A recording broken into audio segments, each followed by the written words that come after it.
चला तर मग मंडळी, हे एवढे मोठे उडीद कशासाठी? तुम्हालाही प्रश्न पडलाच असणार ना. उडदामध्ये कॅल्शियम भरपूर असतात, त्यामुळे हाडे मजबूत राहतात. या ठिकाणी मी स्वच्छ निवडून अख्खे उडीद घेतलेले आहे. म्हणतात ना, मनाला जे इच्छा होतात ते पूर्ण केलीच पाहिजे. इथे बघा तुम्ही, मी 1 किलो उडीद घेतले. त्यामध्ये पांढरी शुभ्र स्वच्छ निवडून आणि धुवून घेतलेली ज्वारी घेतली.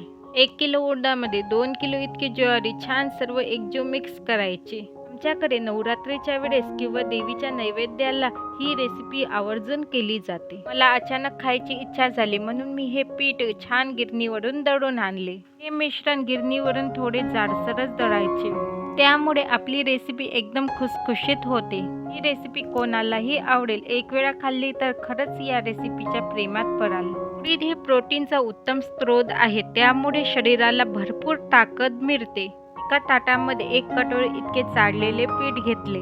त्यामध्ये चवीप्रमाणे मीठ टाकून छान असा उंडा मळून घेतला. थोडा चिकटावा राहणार पण एकदम सॉफ्ट होणार. आमच्या घरी ही रेसिपी 1 वेळा बनवली तर सर्वच जण पोटभर खातात. चव इतकी बनणार की जिभेवर राहून जाणार. आपण कोणत्याही भाकरीचे ज्याप्रमाणे पीठ भिजवतो त्याप्रमाणेच हा गोळा पटकन भिजला जातो आणि भिजवताना पण काही अडचण येत नाही.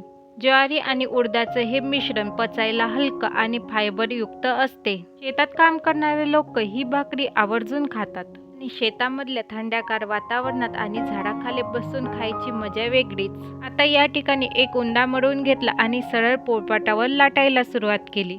या भाकरीला थापायची गरज नाही, डायरेक्ट लाटायचीच गरज आहे, कारण उडीद चिकट असतात म्हणून. यामध्ये उडदाचे प्रमाण असल्यामुळे ही भाकरी पोळीसारखी पातळ लाटता येते. याच पिठाचा पराठा सुद्धा तयार होतो. चारी बाजूने पातळ लाटून तुम्ही व्हिडिओमध्ये बघू शकता किती सॉफ्ट आणि पातळ भाकर तयार झालेली आहे. तुम्ही याला काय नाव द्याल कमेंटमध्ये नक्की सांगा.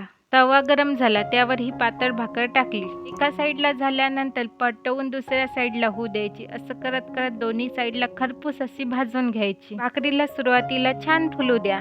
पुढे तुम्हाला ही भाकर आतमधून किती सॉफ्ट झालेली आहे हे पण दाखवते तोडून. दोन्ही साईडला थोडे थोडे तेल लावत छान परतून परतून दोन्ही साईडला खरपूस भाजून घ्या. दोन्ही बाजूला खरपूस भाजताना जो सुगंध येतो ना, त्यातच अर्धी भूक अजून वाढते. माझ्या आजीच्या गावाला तर ही भाकरी नेहमीच नवरात्रामध्ये बनवतात आणि अधूनमधून पण खूप वेळा ही भाकरी बनवतात. तुम्हाला हा व्हिडिओ थोडा जरी आवडला असेल तर लाईक आणि सबस्क्राईब करायला विसरू नका. खरं तर माझी इच्छा खूप दिवसाची होती तुमच्यासोबत हा व्हिडिओ शेअर करायची. याच पद्धतीने सर्व भाकरी करून घेतल्या. हे बघा किती गरमागरम भाकरी तयार झालेले आहे. किती छान दिसत आहे. सध्याच खाण्याची इच्छा होत आहे. हे बघा किती सॉफ्ट आणि मऊ झालेली आहे भाकरी. आतपर्यंत छान फुललेली आहे. गरमागरम असताना या भाकरीची चव काही वेगळीच लागते. तुम्ही सुद्धा या पद्धतीने उडदाची आणि ज्वारीची भाकर करून बघा. साधी सोपी पद्धत आहे पण चव एकदम जबरदस्त आहे. आणि ही भाकरी तुम्हाला कशासोबत खायला आवडेल कमेंटमध्ये नक्की सांगा. बाय.